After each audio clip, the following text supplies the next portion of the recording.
Witam wszystkich koneserów gór. Szeroko, tatrzańsko i bardzo ciepło. Bo to opis letniej wycieczki na Kościelec i to z dziećmi. Pełnej sielanki jednak nie będzie. Dźwięk, który słychać w tle, to warkot silników toprowskiego Sokoła. Pojawił się nieprzypadkowo, bo dziś nieprzebrane tłumy na trasie, w górach duży ruch, taternicki i turystyczny. W takich warunkach nie trudno o wypadki.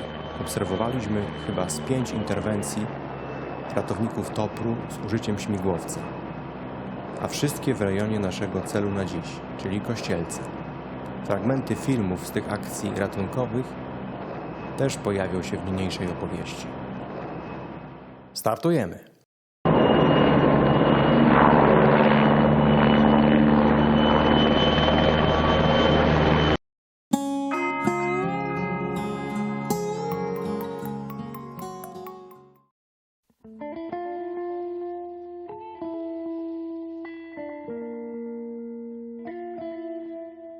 Wycieczka miała miejsce w sierpniu 2019 roku. Zaczęliśmy w Kuźnicach, aby Doliną Jaworzynki przez Murowaniec, Czarny Staw Gąsienicowy, Mały Kościelec i Przełęcz Karp osiągnąć cel na dziś, czyli Kościelec. W drodze powrotnej z Karpa zeszliśmy na stronę Zielonej Dolinki Gąsienicowej. Popularne zielone stawki. I znów przez Murowaniec do Kuźnic, ale tym razem przez Skupniów Upłaz. Tym samym piękne kółko się zamknęło. Wyjechaliśmy najwcześniej jak się da, busem o 7 spod dworca w Zakopanem. Tak się kiedyś mówiło i była to prawda. Teraz prawdziwsze byłoby spod Leclerca, bo ten właśnie sklep mieści się od kilku lat w tym samym budynku. W nocnym deszczu Dolina Jaworzynki była cała w kropelkach, których jeszcze nie zdołało odparować poranne słońce. Wszystko się iskrzyło, pajęczyny jak kolie z brylantami, góry parowały, a potok nie szemrał, bo wysechł. Po krótkim zatrzymaniu i drugim śniadaniu w schronisku poszliśmy w góry.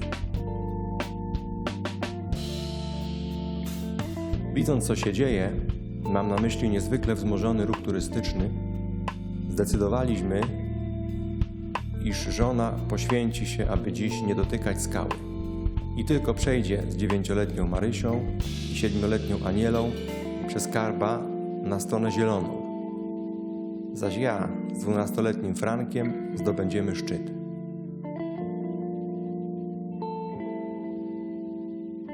Było gorąco, wręcz bardzo gęsto. Tak zwana piękna pogoda. Mnie taka aura nie inspiruje i nie zaprasza, ale trzeba brać, co góry dają. Więc spróbowaliśmy i to przyjąć. Szliśmy przeto od strony Czarnego Stawu Gąsienicowego, wymijając przeróżne wycieczki. Było prawie tak jak zwykle. Do Murowańca tłumy, do Czarnego Stawu tłumy, ale mniejsze. Na Karpa już całkiem miło. Gdyby nie wycieczka, 25 dzieciaków ciurkiem i zgiełkliwie idących. Za to na Kościelcu, zamiast względnej samotności, znów tłumy. Przynajmniej jeśli weźmie się pod uwagę proporcje dotyczące możliwości do zajęcia powierzchni. Warto nadmienić, że już rano z Małego Kościelca widzieliśmy akcję TOPR-u. I to na szczycie, który dzisiaj był naszym celem. Helikoptery latały po prostu tam i z powrotem.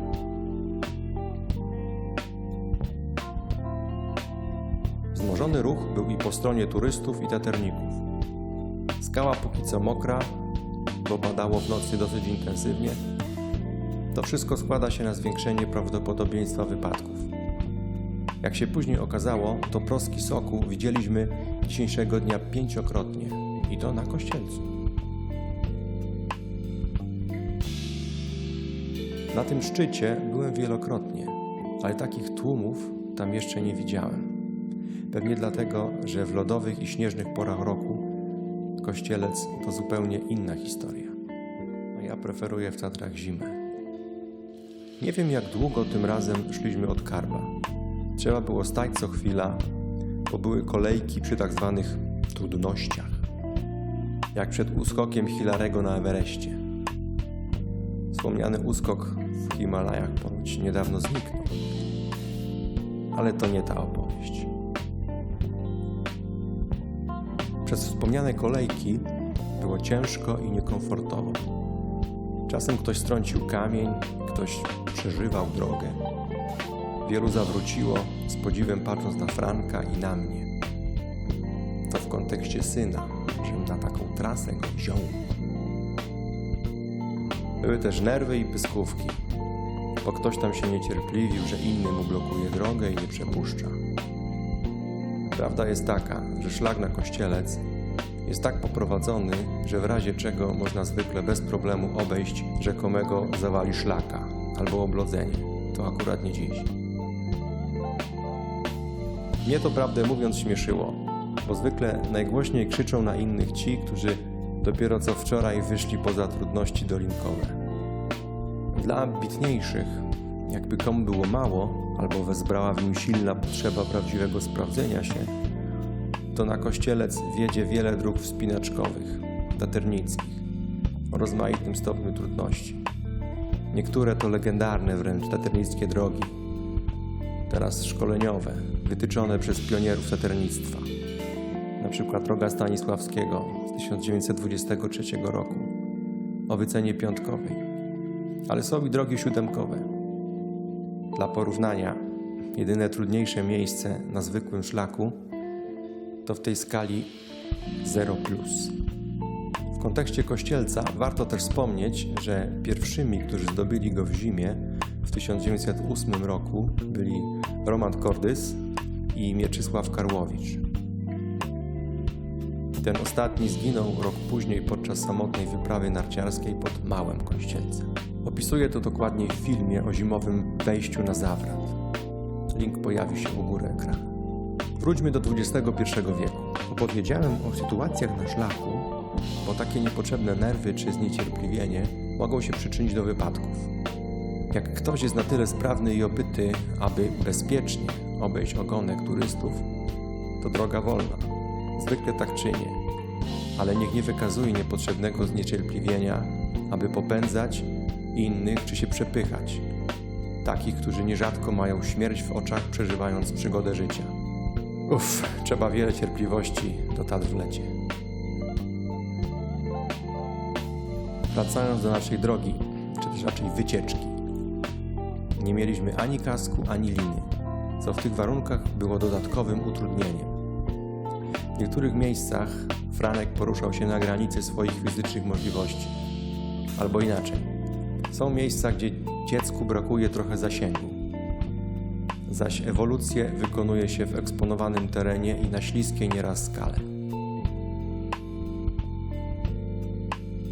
Pamiętam sprzed lat, kiedy spod pierwszych trudności na Kościelcu którejś jesieni chciał nawet zawrócić mój kolega, mój równolatek, sprawny chłop. Czy w końcu wyszedł, nie pamiętam. Było wtedy wprawdzie trochę lodu i śniegu, ale jak było pięknie. Prócz nas nikogo. To była uczta wizualna. To był bardzo wczesny ranek, po schroniskowej nocy, lekki mróz, powietrze jak kryształ. Światło i warunki idealne. A mi zabrakło baterii w aparacie. Dziś mój syn Franek szedł dzielnie i śmiało. Trochę czasem nawet zaśmiał. A może tylko takie odnosiłem wrażenie. Stresy za to miałem ja i to nie małe. Dlatego mówię, kask, lina i uprząż przy takim natężeniu ruchu turystycznego dałby mi większy spokój. Wielu turystów, nie tylko dzieci, szło w kaskach, a dzieci były asekurowane na sztywno, czy nawet odcinkami opuszczane, czy wyciągane na linię. To jest oczywiście przesada, ale asekuracja daje dużo luzu w głowie. To wszystko może wywołać u niektórych wrażenie niełatwej góry. Za taką nasz dzisiejszy szczyt był wprawdzie uważany w początkach taternictwa. Kościelec jest o tyle trudny, że trzeba tam czasem użyć rąk i brak jest asekuracji łańcuchowej. Ale to dobrze, bo tak jest naturalnie. Poza tym miejscami są luźne kamienie, a idzie się czasami dokładnie w linii spadku stoku, mając nad sobą innych turystów, którzy nie zawsze wiedzą, jak się zachować. Główne niebezpieczeństwo przy sensownej pogodzie to jest wzmożony ruch turystyczny. Ale z drugiej strony przestrzegałbym przed bagatelizowaniem tego szczytu. Góry to góry. Zawsze zalecana jest pokora.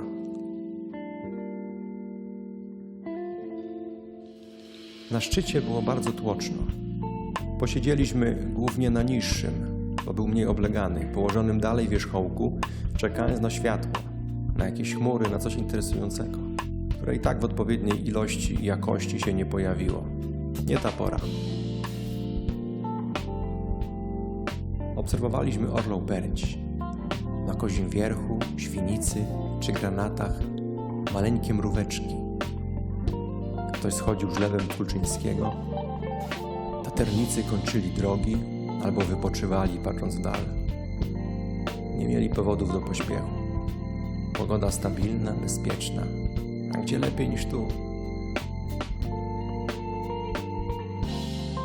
Zupełnie nagle ktoś z turystów się przy nas oświadczył. Dziewczyna przyjęła pierścionek, zaskoczona i zeszli. A gdzieżby miała biedna uciec? Słuchałem grupkę, z której się młodzi wywodzili. Trudno było nie słyszeć. Najpierw gadali o kiełbasie i kabanosach, a potem pach, oświadczyny. Dla mnie bombowa strategia. Należy szczerze życzyć im wszystkiego dobrego. Romantyzm na rodzie trwa. Kropka. Kiedy jeszcze byliśmy na szczycie, Kasia, moja żona, z córkami dzwoniła spod zielonego stawku, że już nie czekają, więc umówiliśmy się w Murowańcu na obiadku. Szliśmy ich śladem przez zieloną Dolinę Gąsienicową. Gdy zeszliśmy trochę z Karpa, zauważyliśmy taterników pod ścianą Kościelca czekających na pomoc. Za chwilę przyleciał Topr i mieliśmy okazję z bliska podziwiać kunszt ratowników i pilotów. Najpierw dwukrotnie zawiśli nad wierzchołkiem Kościelca, kogoś zabrali. Za kilka minut przylecieli ponownie, aby znów w 2 rzutach zabrać od podstawy ściany rannych taterników. Wszystko to trwało dosłownie kilka minut. Śmigłowiec w perfekcyjnym zwisie ani drgnął. Wciągnięcie poszkodowanych z ratownikami to dosłownie chwila i odlot do szpitala.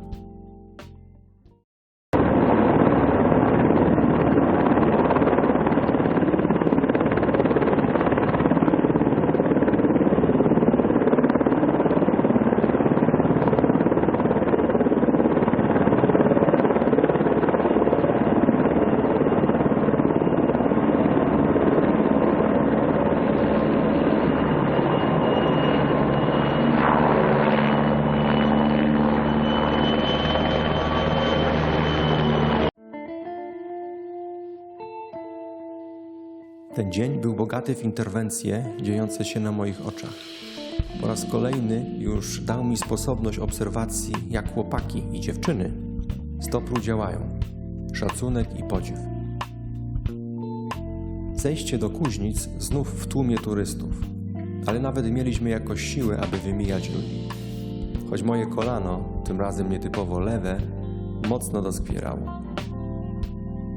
Nie mam szczególnie odkrywczych fotografii z Kościelca. To znaczy jak na moje wymagania. Jak coś się działo, albo byłem bez aparatu, albo pogoda była bardzo zła. Kiedyś baterie się mi skończyły. Za to jednego jesiennego wieczoru była szansa na przepiękny reportaż. Kościelec w lodzie i mgle. Wtedy brakło mi pół godziny na szczycie, aby złapać cudne. Pamiętam to nawet po 8 czy 9 latach światło zachodzącego słońca. Po prostu za wcześnie się ewakuowałem stamtąd. Dziś nic specjalnego się nie działo. Od solidna letnia seria z wieloma akcentami toprowskimi. I to jest pewien rarytas. Z punktu widzenia obserwatora, bo z punktu widzenia ofiar to na pewno nie. Gdyby ludzi było mniej, z pewnością stanęlibyśmy na Kościelcu całą rodziną. moje dziewczynki są wyjątkowo sprawne. W takich tłumach, bez kasków, nie byłoby to rozsądne. Dzieci może i by szczęśliwie zeszły bez szwanku, ale ja z pewnością bym osiwiał. Z górskim pozdrowieniem. Cześć!